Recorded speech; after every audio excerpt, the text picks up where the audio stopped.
Mystery, danger, fifth column activity.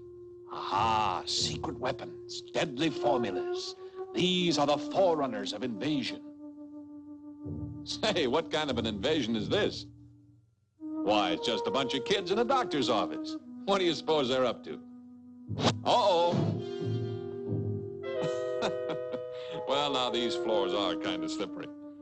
It's a doctor's office, all right, but these kids aren't sick. No, sir, they're here to fight. To fight the oldest invasion of all, invasion by disease. You see, they've come to be vaccinated. Of course, this is Tubby's first vaccination. He won't admit he's afraid, but he is a little worried. Well, I guess it'll be okay. What do you suppose this vaccination business is, anyway? Say, that must be the needle. Boy, it sure looks awful sharp. Hey, I'm not going to let him stick that thing into me. It's easy enough to see that Tubby doesn't quite appreciate what we're trying to do for him. I think we ought to take things a little slower right at the start here and let him in on the idea. Explain to him what vaccination really is. And while we're at it, why don't we get the rest of them in too, so they'll understand what's going on when it's their turn. It's nice of you gentlemen to drop in like this. As a matter of fact, we were just going to call you anyway. You see, the doctor's going to tell us a little story. A story about vaccination. He's going to show us just what goes on inside our bodies when we get sick, and how vaccination will help us get all set to fight off diseases even before they can sneak up on us. Now, in the first place, your body is a whole lot of separate parts, all brought together into one wonderfully organized machine. It's like some big city with a lot of separate buildings or factories.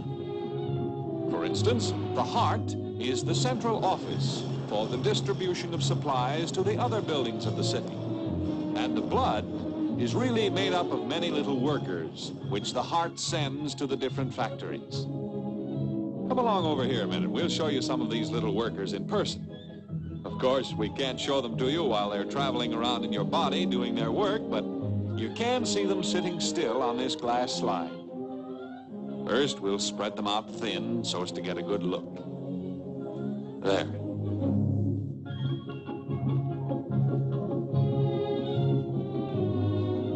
Now you'll see for yourselves what we've been talking about. You see, what you've always thought was just a sort of red liquid that popped out of your finger when you cut it is really much more.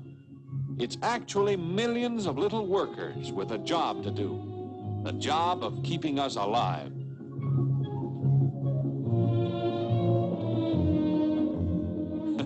Looks like Rags here has a little bloodhound in him. Well, let's get back to our story of vaccination and see where we go from here. Let's see now. Here we are. We were just going to tell you about our veins and arteries and how they're like the roads and highways of the body, because it's through them that the little workers get around to the different organs or factories and do their jobs. Remember, we said your body is really like a city, a model city, in which everything runs smoothly, and will continue to do so as long as it's left undisturbed. Undisturbed by the invader, disease.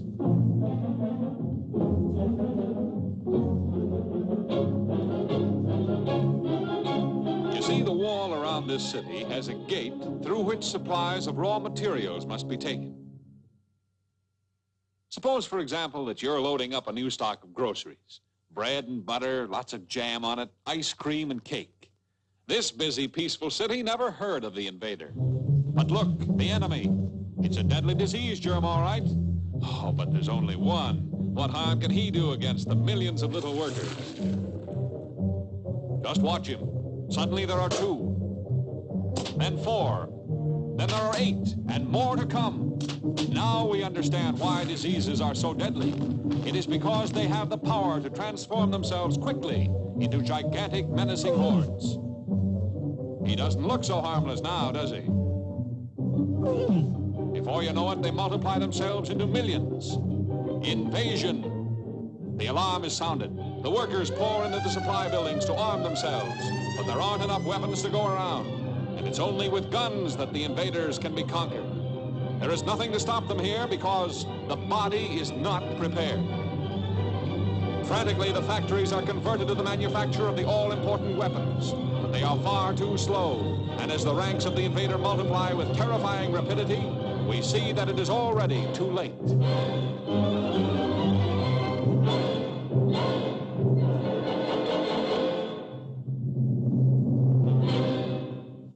This city is blacked out forever, yet it could have been saved.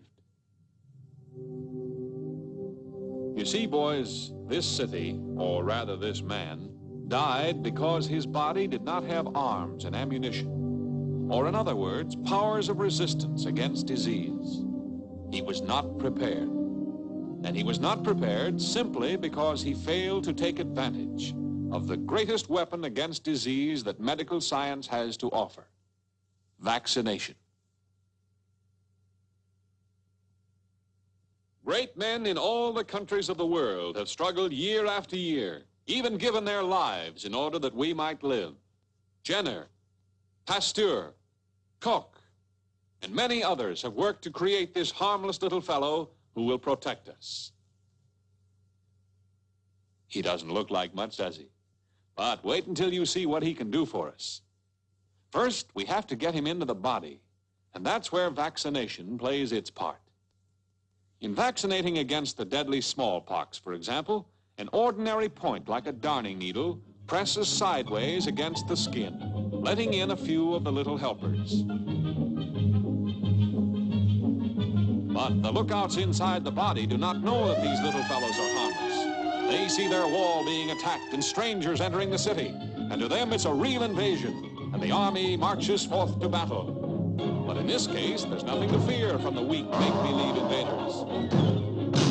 Nevertheless, the factories of the body immediately go on an all-out wartime basis. Production zooms steadily upward. But this time, the armies of the body are winning, and the war plants have all the time they need to produce arms and ammunition. They work day and night, 7 days a week, 24 hours a day, building the weapons to fight disease. Meanwhile, the soldiers are easily routing the harmless artificial invaders, and soon the battle is completely won. But look at the tremendous supply of arms and ammunition that the body has made for itself because of vaccination.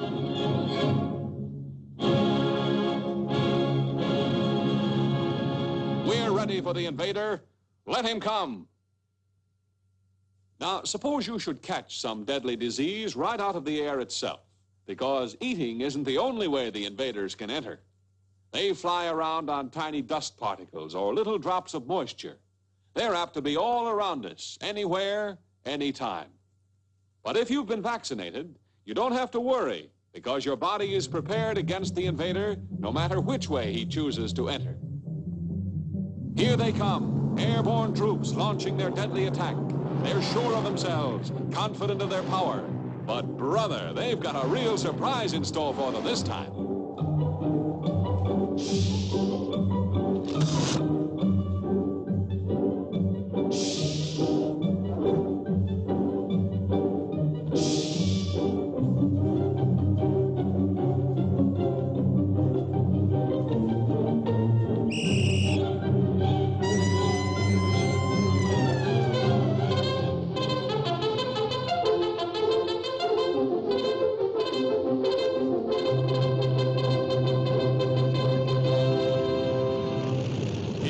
A modern mechanized army moving into battle, equipped with the deadly weapons that they have built up through vaccination.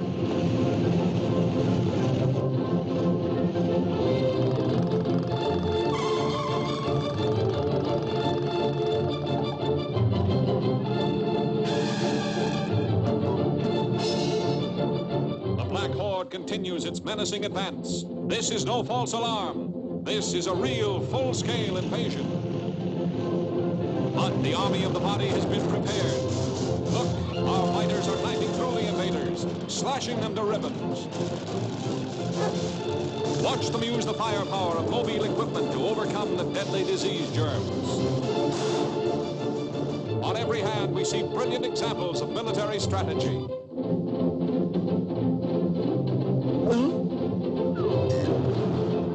The death rattle of the vaccine gun is heard on all sides. backed up by the dull roar of the germ bomber. On they come. And now the paratroops, most up-to-date of all fighting men.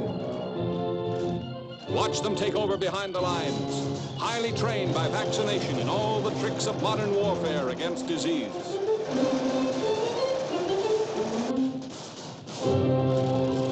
They throw open a decisive wedge, into which rush the overwhelming and victorious army.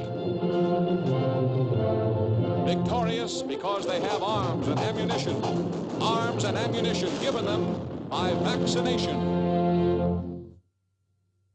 Well, it looks as if we have a customer already. Now we'll get a chance to see just what vaccination really is. The vaccine, or as we have shown it, the little helpers, comes in a glass tube. We clean the tube with alcohol, and then we clean the arm.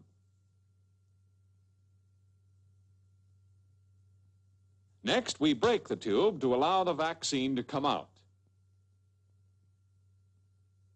Then, we put a drop on the arm and painlessly press it, not scratch it, into the skin. That lets the little fellas in, and that's all there is to it. Well, okay, what are we waiting for? Shucks, he knew there wasn't anything to it all the time. Let's go, boys, start building those Jeeps. I should have had this done long ago. Shoot it to me, Doc. I've had an invasion of fleas for years. Well, here they come. Wasn't half as bad as having your ears washed, was it? And yet those few minutes in the doctor's chair have made it impossible for the invader to attack. For these boys are now prepared. Inside each one, a powerful defense army has been mobilized, ready and waiting. V for vaccination and victory. Victory over invasion.